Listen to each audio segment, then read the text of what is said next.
The Nobel catalyst, the phone call that ignites a life.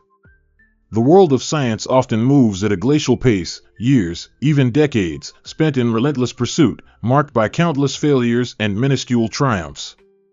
But for a select few, there's a moment that acts as a chemical catalyst, a sudden, massive input of energy that causes an irreversible reaction. It begins with a phone call. The activation energy, a supernova at dawn. Dr. Eleanor Vance, a theoretical chemist whose life revolved around the elegant chaos of molecular structures, remembers the pre-dawn ring. It was 4:17 a.m. in Berkeley. She was deep in a dream about a particularly stubborn simulation when the persistent trill dragged her back to reality. Instead, a crisp, accented voice introduced himself. "This is Professor Hansson from the Royal Swedish Academy of Sciences." Eleanor's breath hitched. The words that followed, about her groundbreaking work on catalyst design and the Nobel Prize in Chemistry, felt like a physical force. It was the moment of critical mass. The lifetime of intellectual pressure had finally been released. She could only stammer a disbelieving "Oh my God," tears silently tracing paths down her cheeks.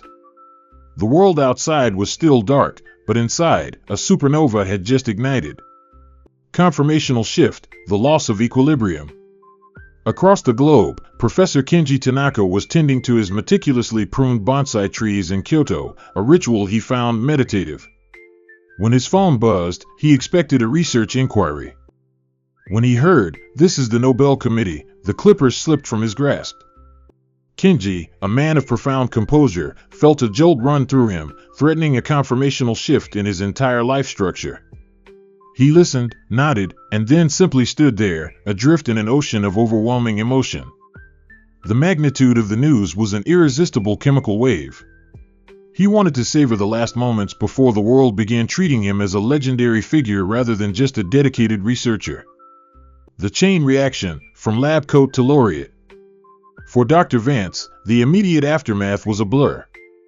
Her quiet, focused existence became instantly public property. The lab, once a sanctuary, transformed into a buzzing hive of media requests.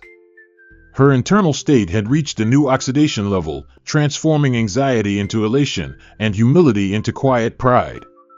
Professor Tanaka found solace in his lab routine, looking at his experimental setups with renewed reverence. He understood that his quiet, persistent work was now the nucleation point for global recognition, a testament to the collective effort of everyone who had supported his pursuit of knowledge. The final product, Stockholm's Golden Hall. Then came Nobel Week in Stockholm, the grand, formal presentation of the final product. Eleanor, in an elegant gown, found herself exchanging pleasantries with royalty and fellow laureates. The air crackled with intellectual energy. She realized that the ceremony was the global affirmation of a universal truth, that curiosity and determination are the most powerful forces in the human reaction sequence. Kenji, looking around the Golden Hall, felt the immense weight of the honor. The grand applause affirmed that his small, painstaking insights had contributed to the vast, shimmering tapestry of human understanding. The Nobel Prize is more than an award, it's the Nobel catalyst. It is the powerful, irreversible step that transforms a scientist into a global icon, their work forever etched in the history of human